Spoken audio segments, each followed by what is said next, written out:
Mr. Vice Chair, are you ready to rock and roll? I'm always ready, as long as it's breath time. We'll go. All right, good morning, everyone. Thank you. I'd like to call the Will County Board Public Works and Transportation Committee meeting to order at 9 a.m.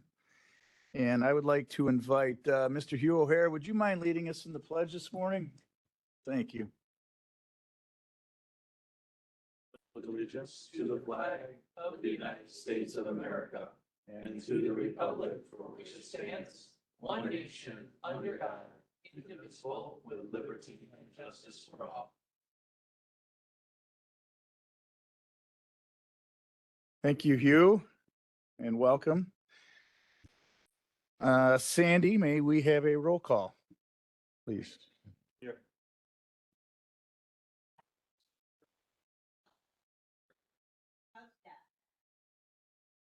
Whoa. Present. You're not on. Turn your mic on. I'm here. We have a quorum. Thank you. Looking for a motion to approve the Public Works and Transportation Committee regular meeting at August 6th. I'll make the motion. Second. Any discussion on the meeting minutes? Roll call? Richmond, Yes. Ballich, Yes. Butler, Yes. Costa, Yes. Logan, Yes. Williams, Yes. Van Dyne. Yes. Motion passes. Thank you. I don't believe we have any old business or other old business. If we may just move on to the agenda. I know we have quite a few items, so I would like to move to new business, starting with number 1, discussion regarding the City of Joliet request for variance related to water main along Renwick Road. Mr. Ronaldson, I'd like to turn over the microphone to you and maybe do a brief overview and introduction. And good morning. Working on it. Mic on.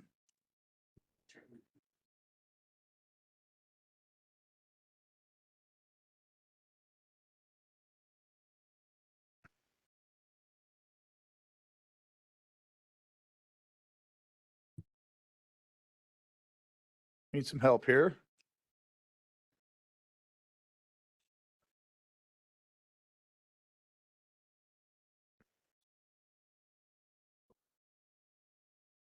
I had exclusive on here. There we go. One more.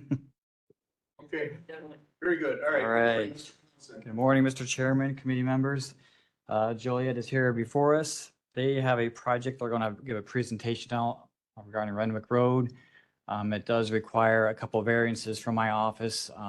They're kind of big in nature from our ordinance standpoint, but I'll give my opinion at the end, but I do want to hear from them. And I'm not necessarily opposed or anything, but it is kind of a big ordinance, so that's why I'm bringing it to you to get your feedback on whether this is something we want to allow. So with that, I'll give them a chance to introduce themselves and go through the presentation. Hi, my name is Allison Swisher. I'm the Director of Public Utilities for the City of Joliet, but here today I'm acting as the Program Director for the Grand Prairie Water Commission. Also with me is Brian Kazak. He is with Stantec. He's the engineer, the program design manager. So he can answer any technical questions you might have, but I'm just going to do a quick overview of the project, specifically the work on Renwick Road and our request. Thank you. Welcome.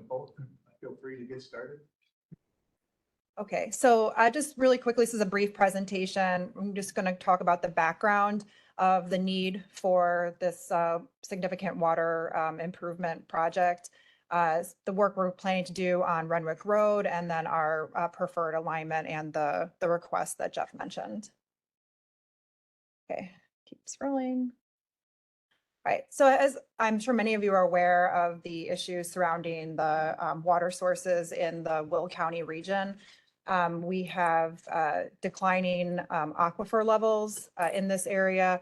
5 of our member communities that make up the Grand Prairie Water Commission rely on a deep aquifer that's like 1,500 feet below ground. And the Illinois State Water Survey has found that those water levels are declining significantly. And specifically in Joliet, we won't be able to meet our demands by 2030. Other communities such as Crest Hill have issues with the presence of chloride and PFAS in their shallow wells. I'm sure many of you have heard about PFAS recently in the news. It's one of the forever chemicals. So for all those reasons, it was important that we identify a new water source. Okay, if you could scroll. So fortunately, in this area, we have a lot of options for alternative water sources. And as I mentioned, we have 6 communities in Will County that are working together to implement a new Lake Michigan water source. And again, those communities are Joliet, Shanahan, Crest Hill, Manuka, Romeoville, and Shorewood. Okay, scroll to the next one. So, so Joliet is in charge of designing the system for the commission, but the actual owner of all the infrastructure will be the Grand Prairie Water Commission, which is a new legal entity that was formed officially in June. And so again, the large program that we have costs about $1.5 billion, and it will be bringing water from the city of Chicago through a 65-mile pipe network ranging from 66-inch in diameter all the way down to 16-inch in diameter.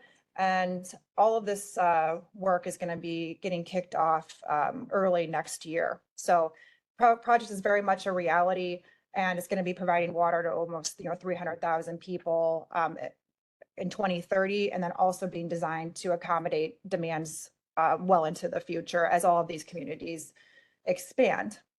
So specifically looking at Renwick Road, we have done a significant route analysis, the engineers, and they have identified an alignment that is feasible as well as being cost effective. And as you can imagine, trying to route a 60-inch pipe through an urban area is very challenging. There's a lot of limitations, based on existing utilities, as well as, just the other uses in the right of way. So when our route comes through Chicago and then out into the Will County region, one of our alignments is here on Renwick. We are coming down the ComEd corridor and then need to come across to get into Crest Hill and Joliet. And so Renwick Road was that feasible alternative.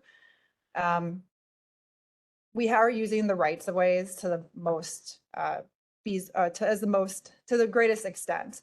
And yes, in some areas we are able to get easements outside of the right of way, and that's something that we evaluated here on Renwick Road. But what we have found is on the north side of Renwick, there is a lot of wetlands and sensitive stream areas.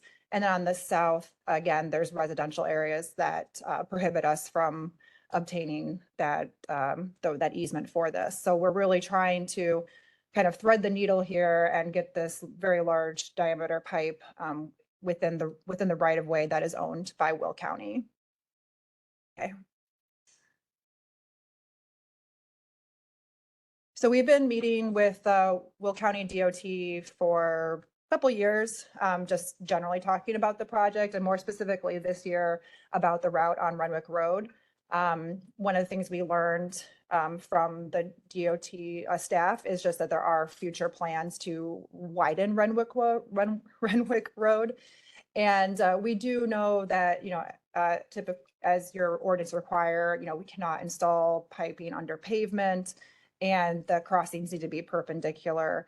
And so those are the two areas where we're very challenged to meet those two requirements, given the future expansion plans. So we've been looking at working with the DOT staff about how we can shift our piping alignment to try and minimize impacts to the right of way. So our preferred route is to stay on the north side of Renwick.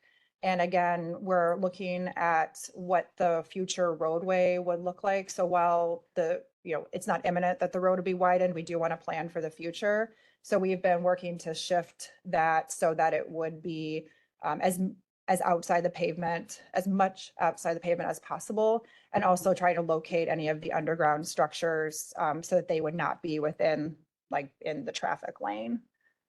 And also looking to angle our crossing under Renwick Road, so not perpendicular, but angled so that we can be, work within the challenges of the creek and the wetlands and the golf club also.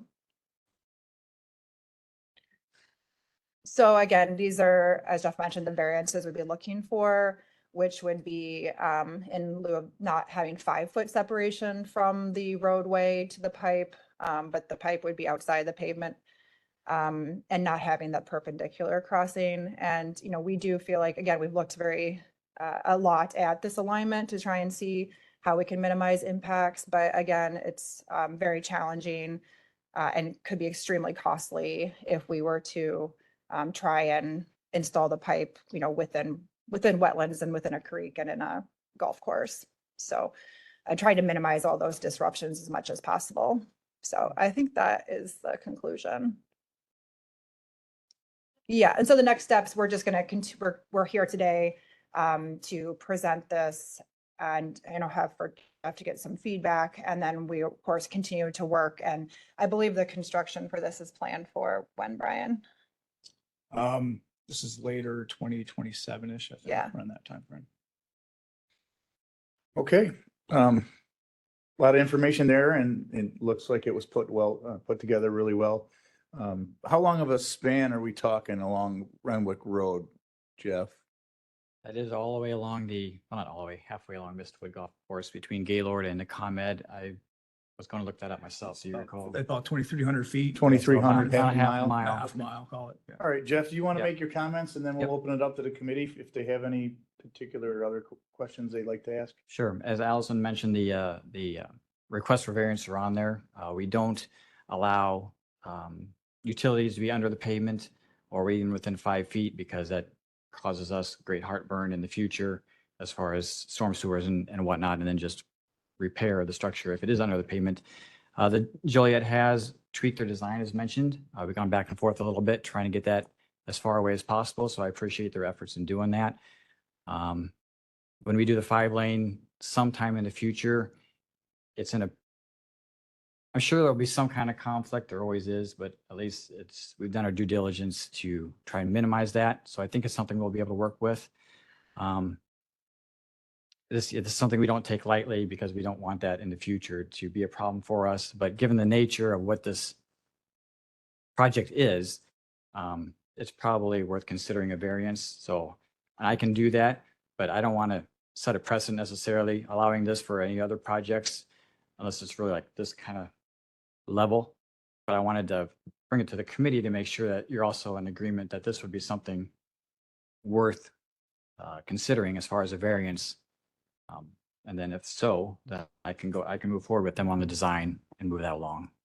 So they're looking for 2 variances. One is outside of the pavement from 5 feet minimum to what? We don't want the utility anywhere within 5 feet of the pavement, which to us is the back of curb. Yeah. So their pipe is right on the back of curb. So Okay. it's there, It's but still not under the road, but it's not at under back the of road, curb. but we've been talking back and forth about the curb inlet structures are a bit of a concern for me about having them right on top of the pipe, but they've given me some information about how we might be able to deal with that in the future, or how that might be handled. So they've been working with us pretty well, and I think we'll be as covered as best we can.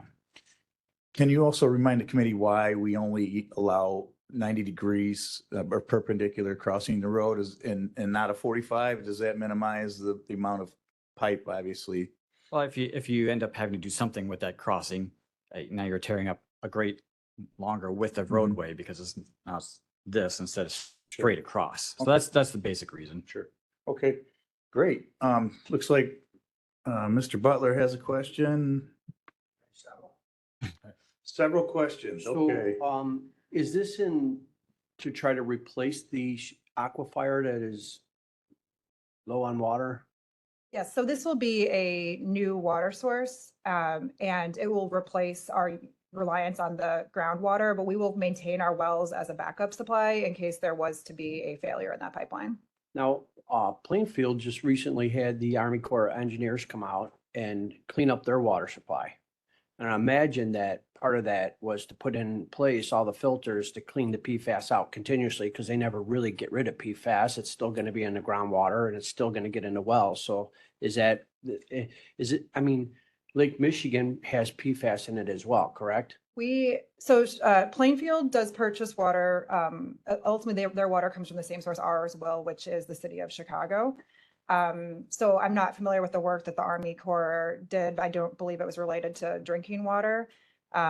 We have worked with Chicago on the levels of PFAS. They have not detected it at any of the limits that are contemplated for regulation. So one of the great aspects of Lake Michigan is the significant amount of water in the lake. It does allow for a significant dilution for contaminants such as So when PFAS. the water comes from the lakes, Lake Michigan, is it filtered like the other waters from other areas that have had PFAS removed? Is there a system that removes PFAS when it comes down here? Chicago currently does not have the treatment technologies for PFAS removal, but again, they have not detected at any of the levels that would be regulated at this point. So with the Des Plaines River being right here Mhm. and talk of recharging the aquifers with Mhm. the Des Plaines River, I mean, is that not a, So so this process began in 2018 and Joliet did an exhaustive analysis of over 14 alternatives. We looked at all the rivers, Des Plaines, Fox, Kankakee, Illinois, and also looked at aquifer recharge. What we found is that aquifer recharge is not a viable alternative because of the very unique geology in our area. It does not allow for that water to travel to where it needs to go to replenish the aquifer. The Des Plaines River itself, again, right in the middle of Joliet, seems like a great alternative, but it's in speaking with the IEPA, their regulations require that you seek the best possible source water, and the Des Plaines River, as we know, is the significantly made up of the wastewater from the city of Chicago. And so in discussions with IEPA, they would not felt like they would be able to permit that as a source water, given the other alternatives. and then Dan, one last last one. question? I just want to remind the committee that our job here today is to focus on the variance. I just don't want to get too far off the topic. I'm not off the topic at all. The variance in my vote on whether or not I vote for that variant would be based on the answers to these questions. Fair enough. Go ahead. Okay. And then my last question is, I know like in Frankfurt, we have water quality reports. But I know a lot of people get city water, don't get those same water quality reports. Maybe it's just they're not looking, but will people from the city get regularly mailed water quality reports if they receive water from the city? Yes, and Joliet does do that on an annual basis. It is available online. It's not required that it be mailed. So we put a notice available on our water bills of the availability of that online, and it is available on our website. I get you. That difference is that you have to request it rather it be mailed to you. Yes, and it's available currently on our website.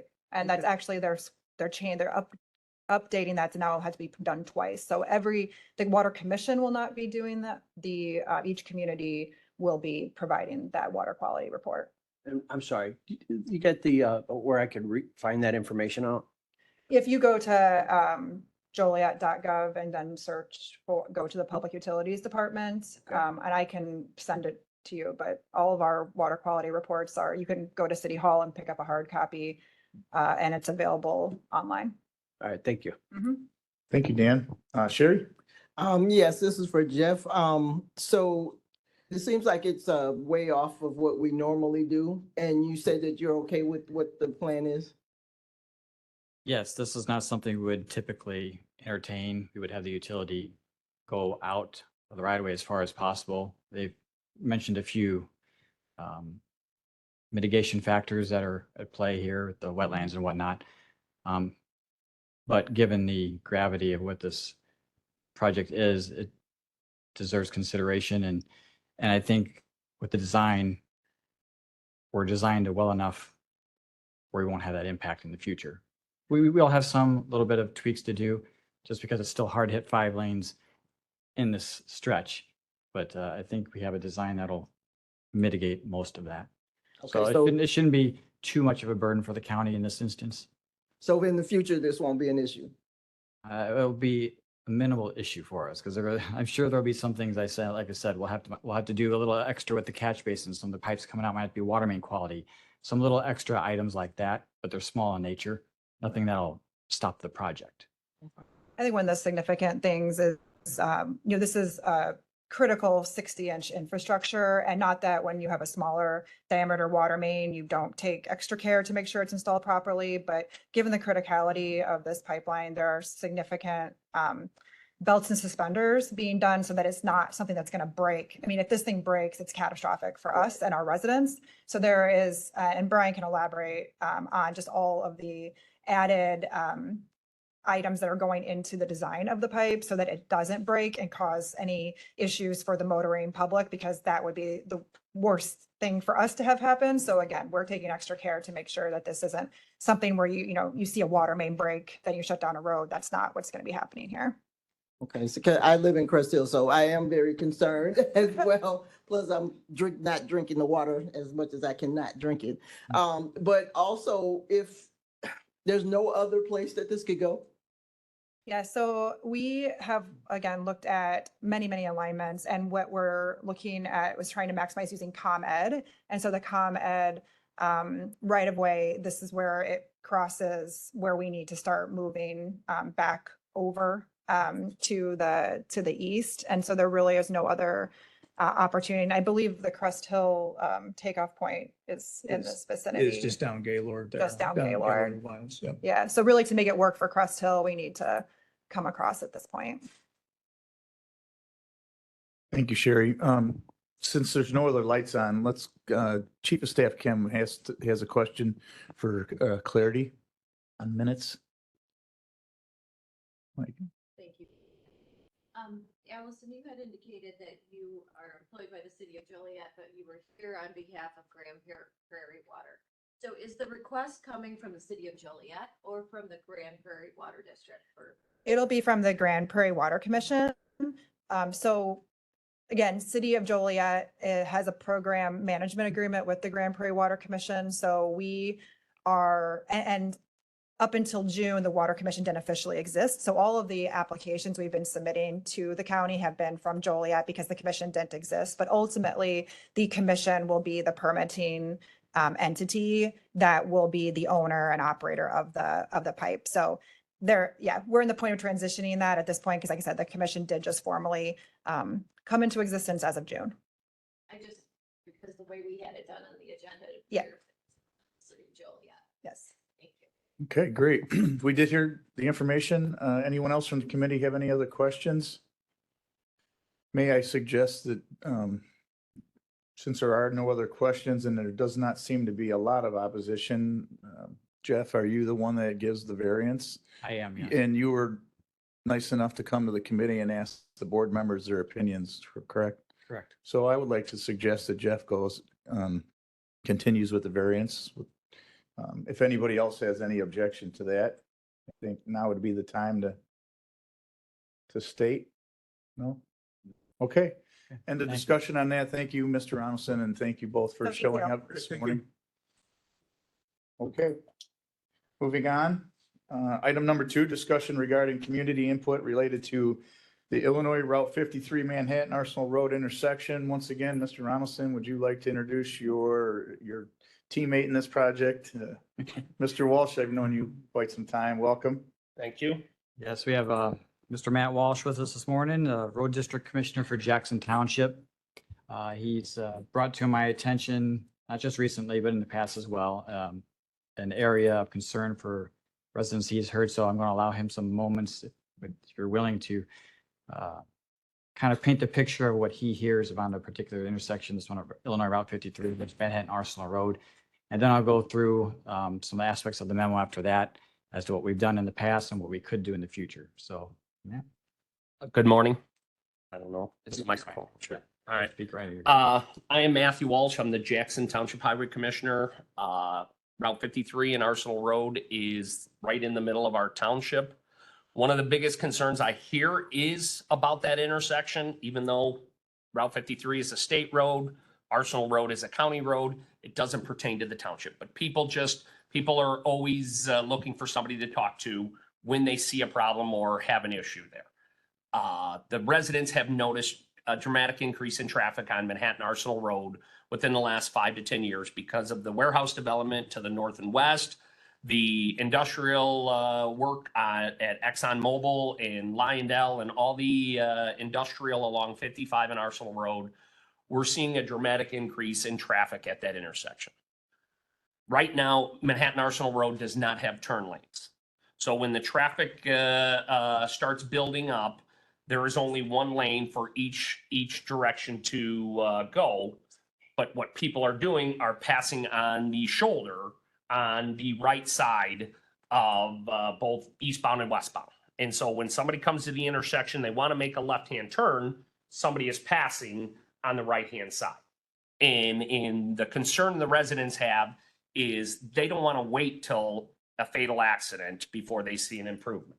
They would like to see the state and the county make the necessary improvements to put there's your video of what's happening there.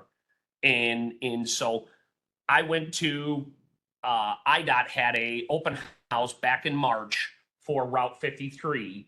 They are planned to improve Route 53 from Joliet down to Wilmington. They did not have any improvements to the Arsenal Road portion of this intersection. They want to put a deceleration lane on southbound Route 53 to turn west onto Arsenal Road, but that was the extent of their improvements. They told me that it was up to the county to initiate improvements to this intersection. And so I get concerned residents that are asking all the time, what can we do to 53 and Manhattan Road? It's one of the busiest corridors south of Joliet, and the people have seen what the county and the state did at Route 53 and Peatone Wilmington Road, and feel that could be and should be done to the Arsenal Road Route 53 corridor there as well. And so I have been talking with Jeff every chance I get, and emphasizing that it's something the county should consider as a future road project at Arsenal Road and 53. All right, thank you, Mr. Walsh. And then Jeff, you wanted to make some comments? Yeah. If we could go back to the memo, Tim, Exhibit A, we'll just go through those exhibits here. Scroll down there. So it's just the general location, Route 53 and Manhattan Arsenal Road there, Elwood to the left, Manhattan to the right, and Joliet to the north. Scroll down to B. And this is just a picture. I know it's hard to see there, but there are no left turn lanes on Arsenal Road at the moment. There are on the IDOT section. When the state built that traffic light, that traffic signal, they did not, for whatever reason, put in left turn lanes there on our road. One excuse I've heard is the bridge immediately to the east, which is a concern, whether you can get left turn lanes over that. That's just what IDOT has mentioned in the past. So I'll move to next exhibit, Exhibit C.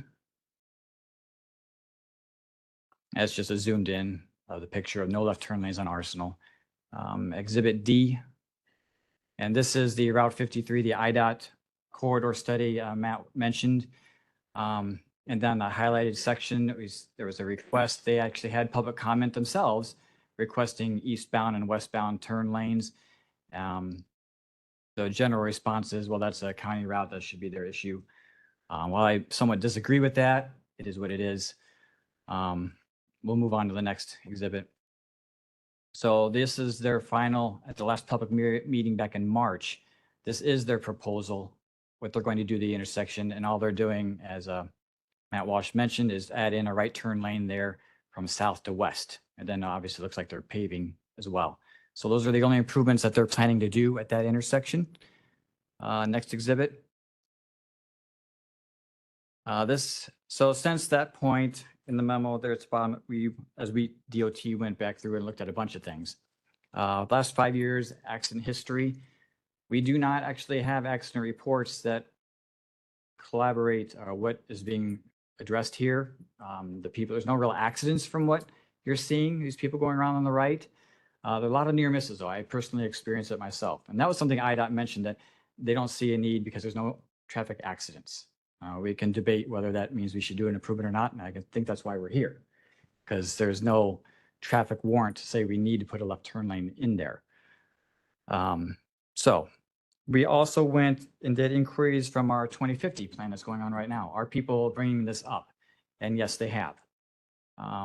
So similar to comment that was at the IDOT study, we had a similar comment, need east-west left turn lanes. So there are comments being made about this intersection. We did take video footage of this, as you just saw. Tim, do you have that shorter clip? That kind of, yeah, did you bring that one up? Yeah, that one. You'll see the examples of what we're talking about here on this one, probably a little better.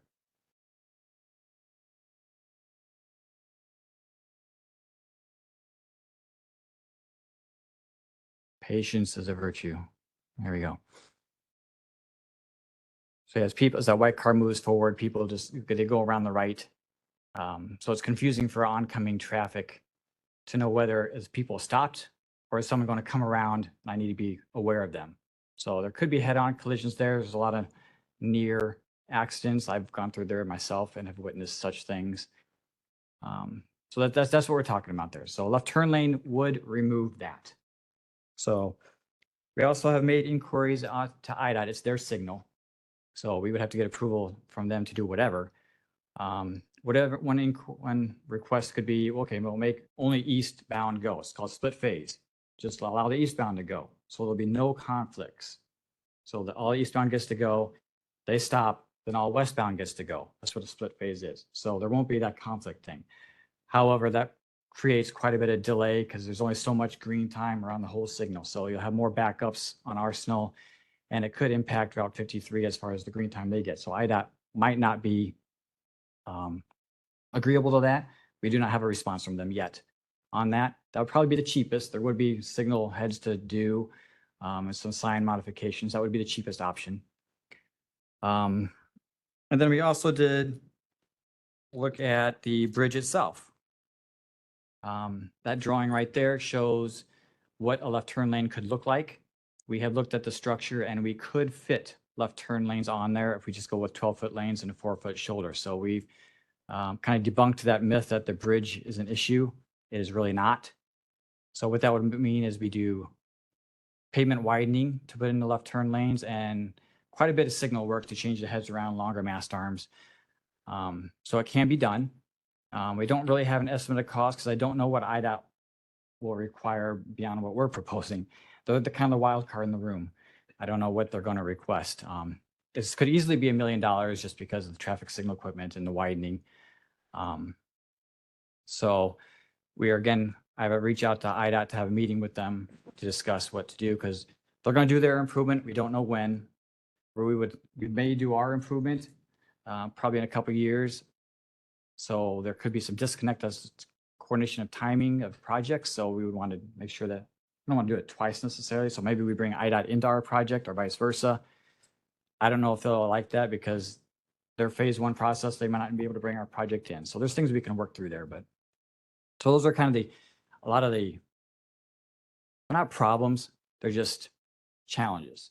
So every project has challenges. These are the challenges for this project if we want to move it forward. Couple of other tidbits. The intersection will be improved, but not for quite some time. It's not on our radar from a traffic standpoint in the 2040 or even our 5-year plan. If North Point continues along, at some point they will have to make bigger improvements of that intersection, lefts on all legs, right turn lanes, and widen the bridge. That's not till at least 2040. So there's quite a long time before that improvement would be made. So the question is, should we bite the bullet now and address these concerns that are being brought up by the public and the near misses we're aware of? I think that goes through all the points. So really what we're bringing this forward is, should we as the county go ahead and make an improvement now? We can, given the investigations we've done. It will just take some coordination with IDOT and of course adding it into our multi-year plan, which for $1 million or even $1.5 million, we can easily absorb that into next year's multi-year plan. So we can do that. We would like to see more of these standalone projects happen actually, because they're smaller value, but more bang for your buck.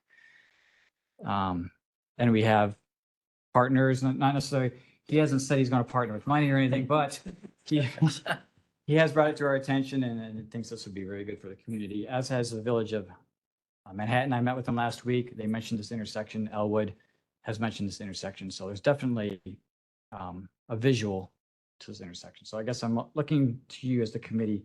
Is this a project we should pursue, and should we pursue it to the degree of adding in left turn lanes and a signal? So that's where I put it to you. Okay, thank you, gentlemen. Dan? Okay, just, until something gets done before we make, would a no passing sign there help? Or is that? Well, you could put up a sign. I think they will ignore it. The shoulders are so wide there. It's very easy for someone to go around, and I don't think a sign will stop them. They don't even obey the Right. weight limit signs we have out there now. We have a lot of weight limit signs out there, and they ignore that. Yeah, that just keeps an honest man honest. Yeah. And then my other question is, so is there like some sort of metric in place that says at so much traffic that we have to allow lanes? I mean, is that kind of pre-planned? Like how close are we getting to that anyway? It looked pretty busy. There are traffic volumes you use for left turn warrants. We are not there.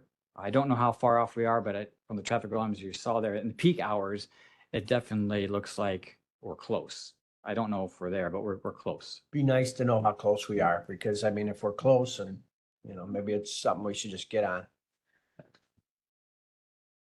Jim, do you have a comment here? We'll go back around this way here. Go ahead, Jim. No, it's, I mean, with the budget that you have, Jeff, I mean, $1 million is insignificant. $1 million, you're not hearing from the finance guy saying $1 million is insignificant. Based on your budget and based on the potential for something serious happening, I think it would be a wise investment. Here's the question I have for you. In coordination with IDOT and or the developers in that area, is there any way to do some kind of recapture, even if it's 5 years from now or that? Can you tie that into? The county, Projects? the county itself doesn't have recapture power, but Joliet does. I have not asked them if North Point, if they could do something like that, put it in some future thing. We could definitely I mean, ask. they're one of the main reasons driving a lot of this traffic out there. So I would say if anything that you could do is to put some kind of recapture fee on there. I mean, then it's, The problem with that will be is the traffic that's there now is from Centerpoint and all that. It's a different developer, so I don't know how they could really do that, but we could ask questions and see. because you use the word partnering. So that's why I was like, agree. you know what, let's bring in as many people that can possibly, help fund this thing. So, but I'm, in this case here, the traffic isn't going to disappear. So it's only going to get worse. Correct. So. Thank you, Jim. Good morning, El. Right. I just want to echo what Vice Chair Richmond had said. If we could, take the responsibility to prevent an accident now versus waiting for that data to come in, I support that.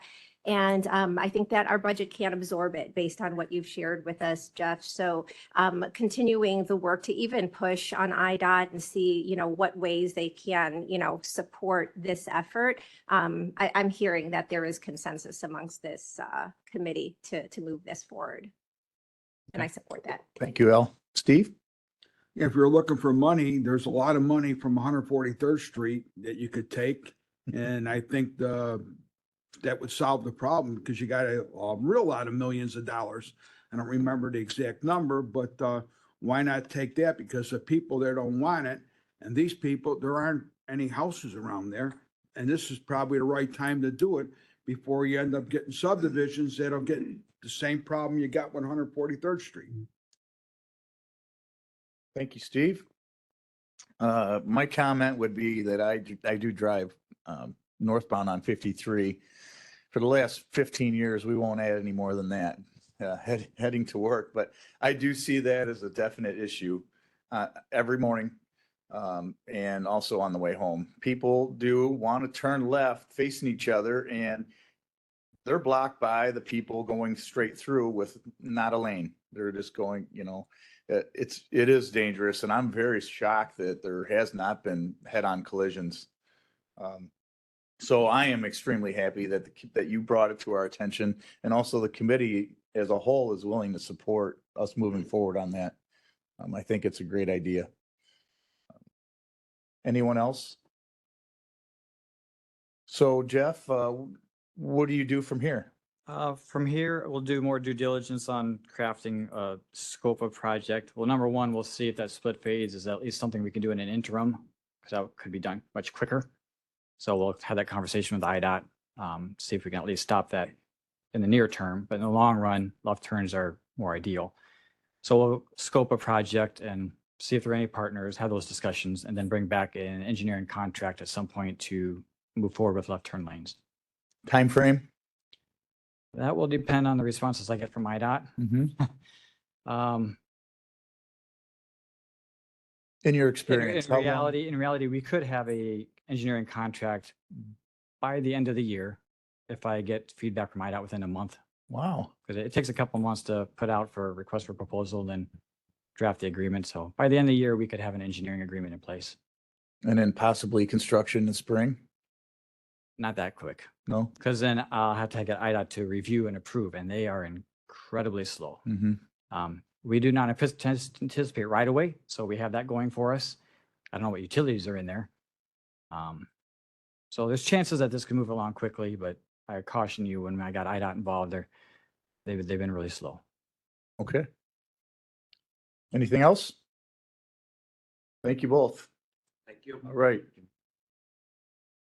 Number 3, creating an ordinance requiring public involvement for Will County Department of Transportation WDOT projects. Mr. Balich, I do know that there's a gnat flying around in here too. Yeah. I do know this has been up for discussion multiple times, and so let's open this up to Steve, maybe give your background once again and see what you're looking for. And open this up for discussion. Yes, because this is more than a discussion, so looking for a motion to put this on the table by Mr. Richmond. Second, Williams. I can wait on the previous role. We're gonna have a discussion and see what we're looking for, so go ahead, Steve. So I read the resolution and I'd like to amend the resolution to include a couple different things. The first thing would be notification by mail to a half-mile radius of whatever road it is.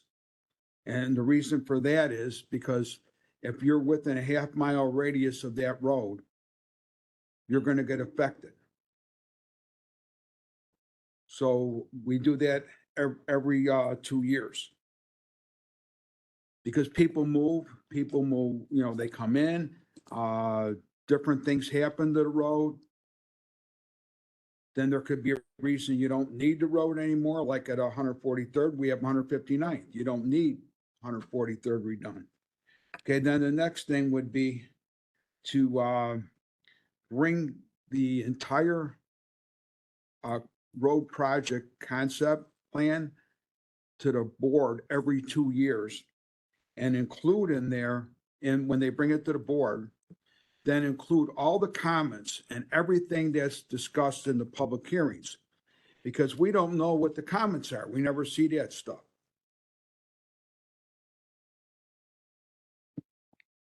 So those are the two things that I want to see.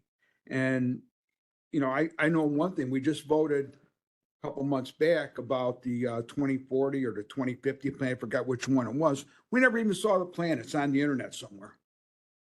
We never discussed it. And that's what happened with projects like 143rd, which is not the norm. Normally, there's not a problem moving this stuff forward, but sometimes there is. And if we would have known ahead of time that 159th Street was going through, because that was an IDOT program, then there's a good possibility 143rd Street wouldn't be the problem it is. Now, I understand it's probably, part 143rd probably is, an IDOT plan to make it like the Dan Ryan Expressway going from Route 59 to Cicero. But I don't know that for sure, but that's what all the stuff that I'm seeing indicate, because now they're going to be putting a bridge in to nowhere if it's going to not connect to 143rd Street by 355. And then when you get up into Orland Park, Orland Park's fighting with the Forest Preserve about land. And then when it goes east, the cities that are east of there are going to have their people all screaming. You know, so I realize that's not our problem, but it kind of is, because our lawsuit that we have at our Homer Township is a holdup right now. And I know the county believes it's going to move forward. Our lawyers say that we're going to win. So it's it's a juggling thing. And I know the people over there they're getting more and more agitated because they're being approached by third parties to sell their land, and they're offered peanuts for it, but they're getting very frustrated. And we voted numerous times, but the county executive vetoed all the things to stop approaching those people to sell it. And the reason for that is that the county believes that the project will go forward.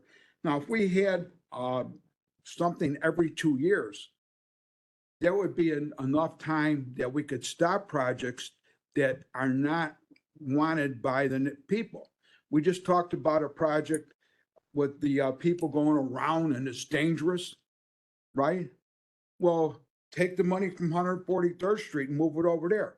I'm just throwing it out that that's a lot of money for something nobody wants. And it's not just the people on 143rd. It's the entire village of Homer Glen, all the unincorporated people. And probably, because I haven't went into the city of Lockport, but the parts over there that are right by it also. So we need to make sure that we're always putting everything forward that the people want, not what the government wants. It's what the people want. And if we do this every 2 years, we can prevent that, I hope. Sorry.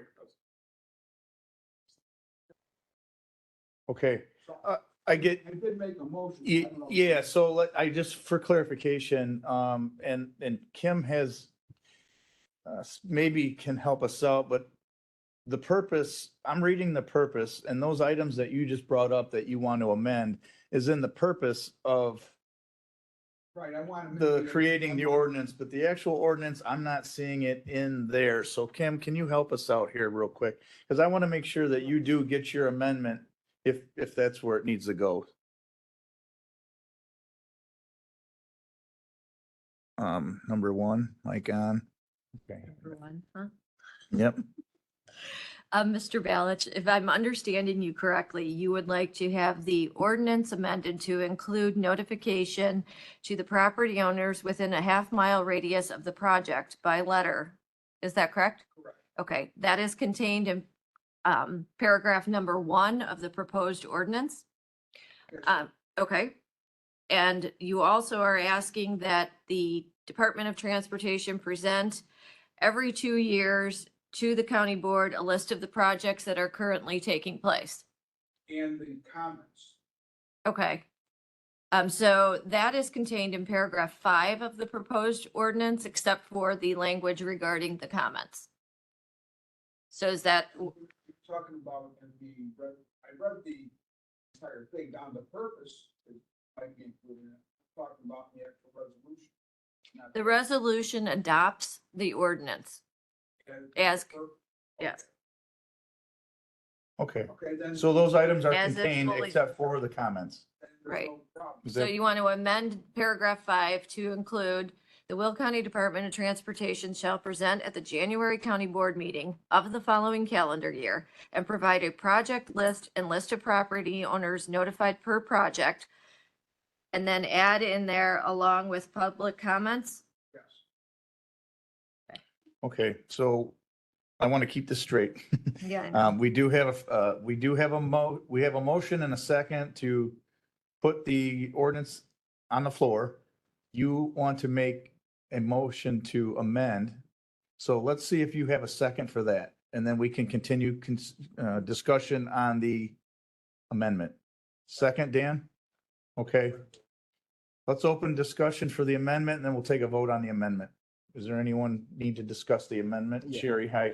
I just wanted to basically make a comment because this actually, and since I've been on the board, this has been a problem that I feel that the public has not been as aware of these projects as they should be. So I think that adding this will address a lot of that. Because if I wasn't on this board, there's a whole bunch of stuff I wouldn't know, and I probably should know, but I'm not looking for it. So if the notification is out there, I believe that it will help with people having that information. So I'm in agreement with it. Okay. Any other comments on the amendment? I have, I'm sorry. well, I do have a comment, and it sounds like Elle does too. Go ahead, Elle. She's not on though. She is. Okay. To keep residents more informed, I also support the amendment. I just want to ask a question about number 1, 2, property affected by the project. I guess I want to be more specific that there could be several properties affected by the project. Will that be made clear in the notification and not just the one individual homeowner? Because as a resident, I think I'd like to know the span of area that would be affected by any given project. This is that is notification to a half mile, but the actual notice would indicate the property affected by the project. I just want to make sure it's not just the individual residents or homeowner, but the actual span of properties. Plural. I thought they said, so you're saying that everyone within that half mile is not notified? They would be notified, they get the letter, notification. What is indicated in the letter, I would like it to see. It indicated not just the address, like let's say it was my home, but the actual span of location, the scope of the project. John, turn your microphone. You need to. Yeah, I just wanted to say I agree with what I was saying. Okay. So should make an amendment that scope of, it's all there. It's in there. It is on there? Oh, it does say that. Any other comments on the amendment? I had talked to Jeff beforehand and a couple different times about this issue. And the half a mile notification, like before I can vote on any of this, I need to know what is our cost on something like this? And I know you mentioned before the meeting that this has never been done in any Collier County, like this half mile radius is unheard of. So I would like you to maybe address that. And you probably don't even know how much it's going to cost, but I had mentioned this before that I can't vote on that until I know what our cost factors are. So can you make a comment? Yeah, correct. I at this time, I couldn't even really put a guess. I mean, we're talking, I mean, I did over the weekend because I just saw it late Friday, and of course we're off Monday, so I didn't have time to really research anything, but it's just 100 foot lot. You take that, and if you go half mile either direction, that's a mile. So 5,000, feet, that's 50 lots right there. And if you got a 2 mile stretch, that's 10,000 feet. You do all that math, you're talking about 2,500, 5,000 properties. That's a lot of time and effort, which, if that's what you want, that's what we do.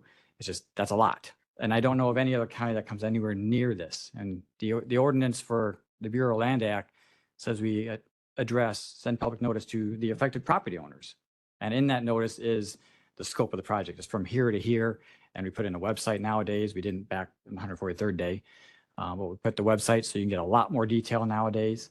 So a lot of that is getting taken care of with the various public meeting aspects. Now every 2 years, I don't know if you're insinuating just during phase 1 process, during the design process, during construction process. There's still some things I don't really understand what that's what all mean. So I kind of need to digest and come up with those questions for you probably so that I would understand what this means. We do our multi-year plan every year.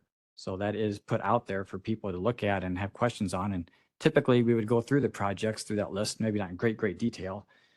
if you want to go through that much detail in January, you yourselves will need a lot of time. I don't know if you just want it presented to you and then you ask questions, or a presentation on all 30 projects every year. So there's a lot of things we probably need to go back and forth on to understand what this really means. And I'm just, stuff's coming off my head right now. So I don't have that formulated yet. So if you give me another month to come back with some more questions and maybe some data on what this might look like. I mean, how many properties are we talking about on the projects we have? I could probably narrow that down and understand what that really looks like, so we know what we're talking about. I would probably request that. Give us another month to really dig in and see, what this means. And this is for every project that we have going, right? So That's how I read it. We're not talking about a half a mile each way on one project. You need to multiply that by 30 or however many projects we have going. Yeah, and Wilmington Peatone is 22 miles long. Granted, it's a lot of rural, so it's not as many Yeah. people there, but All right. there's a lot of stuff out there. So let's continue the conversation. We'll go from, Steve, we'll All right. head back this way again. As far as the cost, if you haven't got an indicia that gives you close to half price, you need to apply for it. That's number one. Number two is if you do every door direct mail, it'll cost you 20 cents per post. If you don't have the half price indicia, if you have the indicia, it'll cost you 10 cents, somewhere around 10, 12 cents for each mailer. And then it costs somewhere between 15 and 20 cents for the printing. So if you do 10,000 houses and you don't have that indicia, it's 20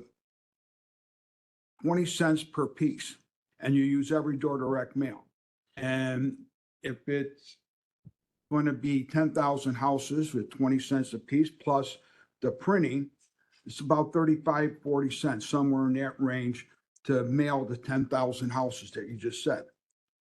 So that's not a real heck of a lot of money to keep all the people to know what's going on. You're talking about $3,500 about to make sure that everybody knows what's going on. I mean, when you talk about 10,000 pieces of mail at 55 cents plus printing, you're talking like 70, 75 cents. But I'm talking about using their noggin a little bit. You think outside of the box and you get that indicia, which obviously you don't have because you don't know what it is. So it's a government thing that you're allowed to get. If you're a nonprofit, you're allowed to get it. And that will cut the cost almost in half. So what I just said, if I know about it and I'm no genius, I can figure it out. It's going to cost for 10,000 houses about $3,500. Fair enough. Dan? Okay, so I know it's an extra cost, and as a fiscal conservative, I don't want to add any extra costs. But I also know that, I took an oath, right, to protect the liberties of the people as well. And land ownership is the largest, most important liberty that people have. And we started out with eminent domain. Now we want to go to quick take. Quick take doesn't even allow the people to have the leverage to bargain over their property. And then we're not even going to inform them before we do a project to determine whether or not we should even do the project and cause this hardship on these people. I think it's a no-brainer that we spend, at the most, if you have 5,000 people, you're spending, like maybe 4,000 for mailers at the most. So that doesn't seem like a huge cost to me, considering what's at stake here. If a person has a piece of property and it's worth $100,000 and you're going to take 10% of it, we could say, well, that's $10,000. Do we take into, consideration that they've lived there for 25 years and they've already paid for that property twice? Even though it's only worth 100,000, they've paid twice that. So yeah, they need a little bit of leverage, and this is just being nice and trying to get it out there before we come in and enforce eminent domain or try to do quick take. So let's put things in perspective. This is a small effort to protect the people's rights. I'm not hearing strong opposition for the notification. In fact, I'm hearing, a way for us to work to sending the notification out to property owners. I think really it is also our responsibility to know what the cost is going to be. And it may be, nominal enough. I don't know what indicia is. I've never heard of it myself, Steve. So curious about how, we could, reduce costs with these mailers, and even something as simple as we've all gotten those class action lawsuit postcards, like a postcard sort versus a letter, which might be, just a smaller cost. So just consider that in the research. I would be open to another month of researching if that's what's needed. I do want to make sure that the committee knows that I do support a notification, but we should understand what that cost is too. So thanks for bringing that up, Chair. Sherry?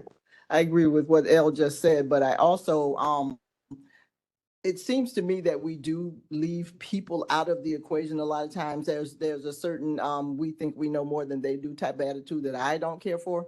And I think that if people are notified now, if they don't care, they don't care, and then we can go forward with whatever we're doing. I agree with Elle that if Jeff needs a little bit more time to look into it, I'm okay with that too. But just because nobody else does it, doesn't mean Will County shouldn't. Jim? So I'm all for the notification because I think an informed citizen is probably the best citizen that we could possibly have. At the same token too, I look at it as a cost from the FTE perspective of how much time do we waste with staff sitting in the back of the room while we have to listen to hundreds of letters or, people getting up, giving public comment. I'm not against public comment. But I think if they're informed, we may be actually be able to save some labor costs. So it might be an offset at the end of the day.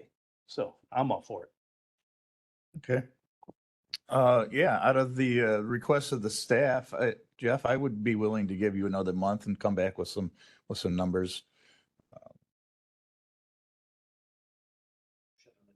There is a motion and a second to amend the original ordinance.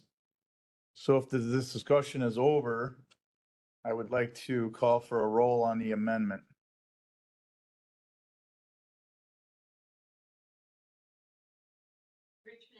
Yes. Sandy's not on. Sandy, you're not on. You need to turn your mic on. Richmond, Yes. Ballage, Yes. Butler, Yes. Costa, Logan, Yes. Williams, Yes. Van Dyne. Yes. Motion passes. Okay, so there's the amendment is now on the ordinance. Now, my question is, I think at least half of this committee is not willing to move forward. So when we call for a vote on this ordinance creating, we're just the people that do not want it passed now and want to give staff time to vote should be a no vote on this ordinance, correct? To move forward? We table. I got a question.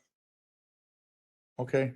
Look, I'm listening and I'm hearing what was in the discussion that makes it so that you would have to have an extra month to figure it out.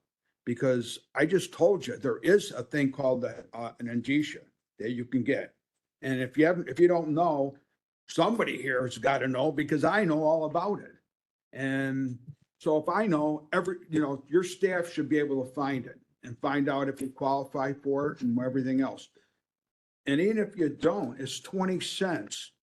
20 cents for every door direct mail. Just go on your phone right now and pull it up and it says every door direct mail, 20 cents. And then you pull out the mail routes. You don't even have to do a lot of work. You just go there and this mail route, that mail route, this mail route, and it gets taken care of. The printer does all the printing. You don't have to do it in-house, but I think we have a printing section in-house, so that would save more money. But I don't know if they can do that. So other than the cost of the mail, what is the reason you need another month? You want me to answer I that? would like you to respond, and then Sure. I believe our state's attorney has some input for us as well. Well, cost is important because it's coming out of our budget, highway department budget. So we'd want to know what those are to quantify them for the future. And again, 30 projects is a lot of projects. Staff time alone, someone has to draw these things and work with the people who keep the tables on the mailings to get all the mailings put together. There's a lot of staff time. I want to understand what that is personally. But But I do have a bit of an issue with this public notice anyways, and I want to present to you what that is without just saying I don't like it, because I don't like it. And I don't want to be that upfront about it, but if it's going to be forced, I will. But I would like to give you some reasonable reasons. This public notice, we do this several times throughout a project already. The public notices go out to the adjacent property owners and then a few off on side streets. Not a half mile. I'll grant you, we don't do that. But every property owner along there gets a notice. And now we use geofencing, so anyone who drives through the project, when there's a public notice, gets a little ding on their phone saying there's a public meeting, here's a website you can go to get information. So to me, that's getting more than the property owners themselves, that's getting the people who use the roadway. So with the technology that's out there, we're getting these public notices out there. So we're duplicating work by doing this. We're already going to have 2 or 3 public meetings on most of our projects, not all of them, most of our projects. So these notices are going to go out probably quicker than 2 times per year. So the redundancy here is, I want to make sure everyone understands what that is. So I kind of like to lay out to you what we do, so you know what that is. And if it's not enough, which I know many of you don't think that's enough, I can appreciate that. I just think we should have all the cards on the table. So I need another month to get my cards together. Okay, Kevin, did you want to Yeah. add something, please? Just to go off of what Mr. Ronaldson's saying, you would ask what the proper way to maybe give him some more time to get that. You could always table it till next month as well, rather than just straight up voting down the proposed ordinance. So we bring it back next month. Mr. Ronaldson can have some of those answers. He can consult with whatever other entities he may need to, whether it's the state's attorney's office or the budget department, something like that. So you can always make a motion to table it so that Mr. Ronaldson can get those thoughts together. We can get a full picture of what we're actually looking at here, rather than just saying it's only going to cost this much money.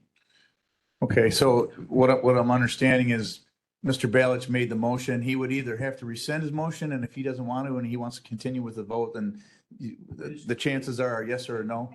It's not too late to table. No, anybody can make the motion to table this. It is in front of the committee right now. Okay. All right, additional statements, Steve?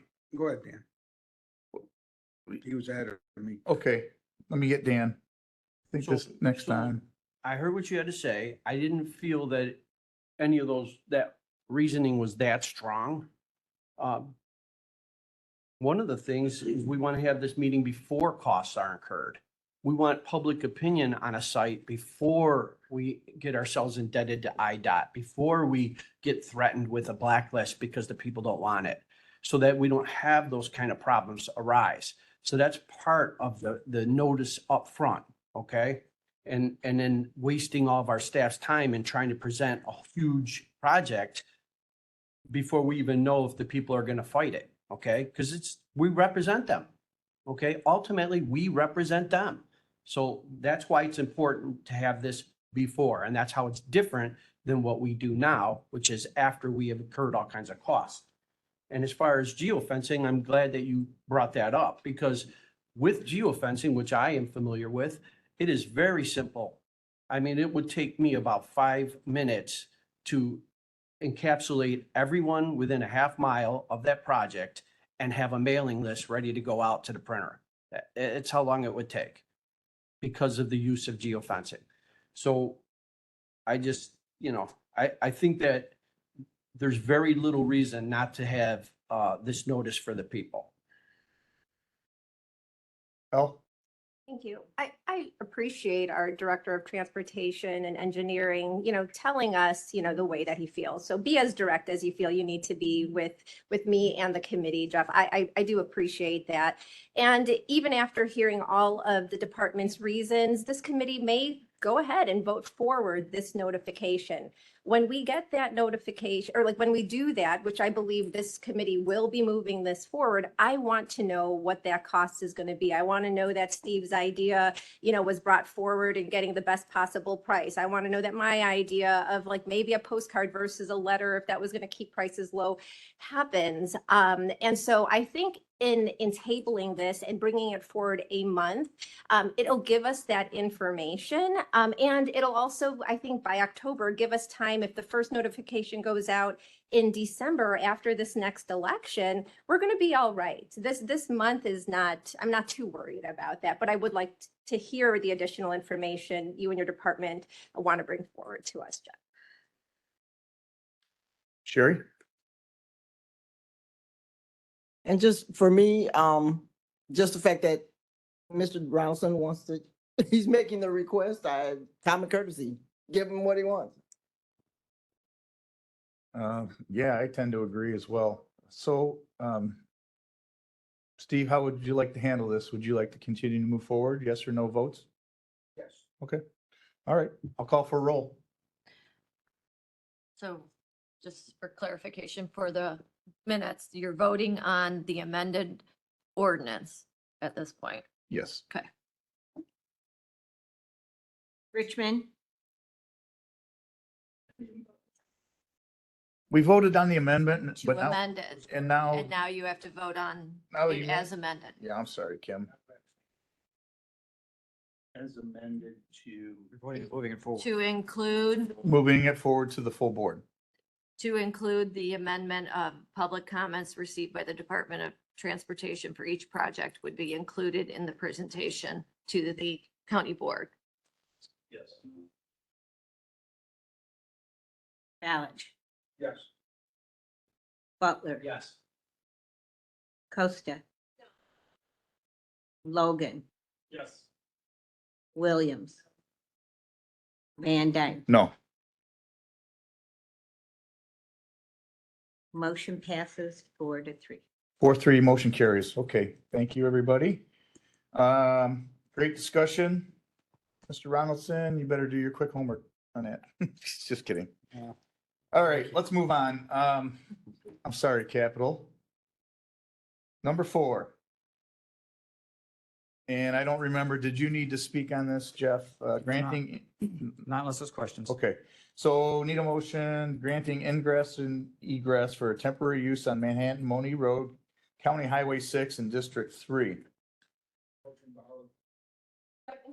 Motion second, discussion. Sherry, questions?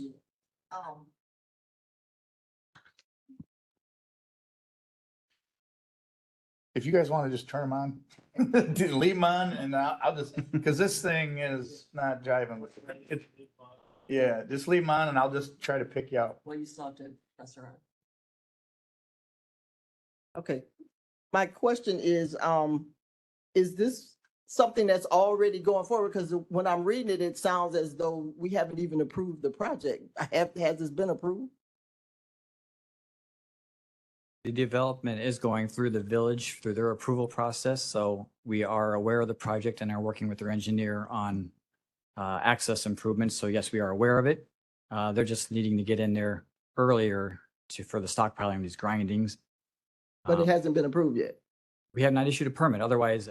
I mean, even for them, it just sounds as though we're putting the cart before the horse. I mean, if it hasn't been approved, then why would they need any ingress or egress? Because it may not be approved.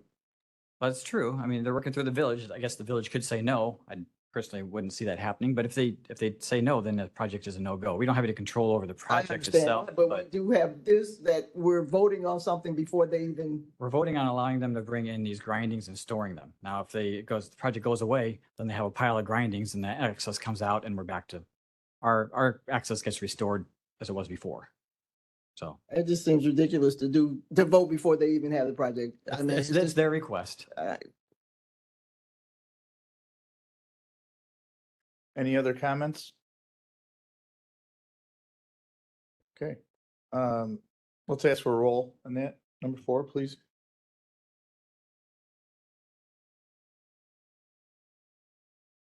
Richmond, Yes. Ballich, Yes. Butler, Yes. Costa.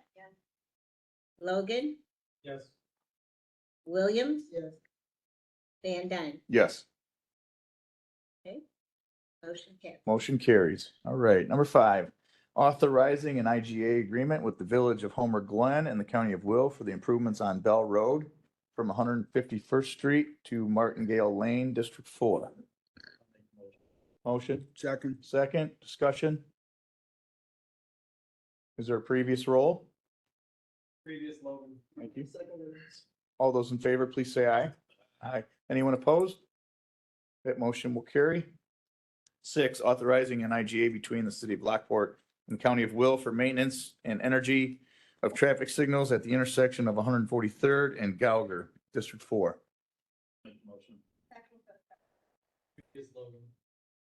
Second, Balance. All those in favor? Speak. Aye. Anyone opposed? That motion will carry. Number 7, authorizing an IGA between the city of Lockport and the county of Will for maintenance and energy of the traffic signals. 143rd at Highland Ridge Circle and Prologix Parkway in Will County District 4. Second. Previous, Balance. All those in favor, please say aye. Anyone opposed? That motion will carry. Number 8, authorizing an IGA between the city of Lockport and the county of Will for maintenance and energy at the signals at Division Street and Farrell. Previous, Balance. All those in favor, please say aye. Anyone opposed? That motion carries. Number 9, authorizing an IGA between the city of Lockport, county of Will for maintenance and energy of signals at the intersection of Division and Gauger, District 5. Previous, Balance. All those in favor, please say aye. Aye. Anyone opposed?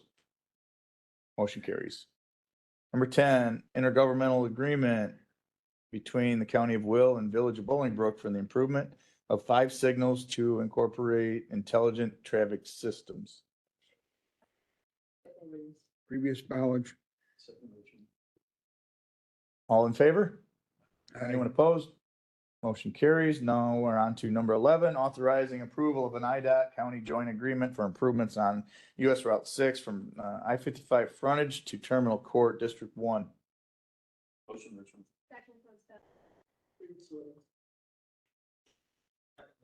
All those in favor, please say aye. Aye. Anyone opposed?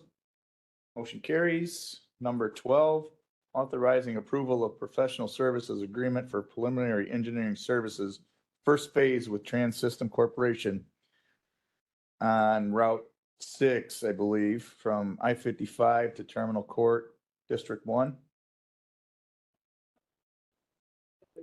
Previous, Balance. All in favor? Aye. Aye. Anyone opposed? That motion will carry with the typo changed. And number 13, improvement by county under the Illinois Highway Code for US Route 6 from 55 frontage to Terminal Court using our MST funds, MFT, $1,684,795.50 in District 1. Motion, Richmond. Previous, Balance. All those in favor, please say aye. Aye. Anyone opposed? That motion will carry. We have no other new business to be brought forward. Director of Transportation, discussion? Just 2 quick announcements, I should say. One, the Safe Streets for All study that you heard from last month, that presentation. They are having a public meeting September 24th. That's a Tuesday at the Ovation Center in Romeyville. The notice should be out within the next day or 2, so then we will get that over to county board staff so they can distribute that for you with those details. And then in October, just because of the timing of where our committee will fall, and the Wilmington Peatone Pell study, our final public meeting on that study will be October 9th at the Peatone High School, 4 to 7. And then October 16th, 4 to 7 at the Wilmington City Hall. So when those notices become available, we'll get them out to you as well. I just don't know if we'll have them in time for the Public Works agenda, so I just wanted to give you a heads up on those. Those are the only 2 announcements I have. Thank you. And then just real quick, when we get to the monthly work reports, maybe we were going to go through the phase 2 summary report, but given the time, I would recommend we do that next month. Okay, I would tend to agree. The reports are there listed for our review anyway, so. Okay, thank you. State's Attorney? Nothing, Kevin? The monthly work reports, like I said, are provided for your review. Is there any reports by any of the committee members? Anyone from the public wishing to speak? Nothing online? no announcements and reports by chair. Well, actually, yes, real quick. Access Will County Dial-A-Ride has been implemented. I don't know the exact date, but for some time now. And I do know down in southern Will County, we're getting folks signing up pretty aggressively, which is fantastic. So I wanted to congratulate everybody that's, helped try to get this off the ground. There are brochures that were given to me to pass out to probably social media and also the local establishments so folks can actually look at it. And there's a phone number here. So any senior citizen 60 years and over, or also residents with disabilities can call this number and get rides very cheap to their appointments and even outside of their townships. So that's available. That's a very good thing that we did as a board. Well, these are mine for, no, of course, absolutely take a picture. We'll get more if you guys want. There is no need for executive session. And our next meeting is scheduled for October 1st, 2024. Looking for a motion to adjourn. Motion in a second. All those in favor? Aye. Anyone opposed? Motion.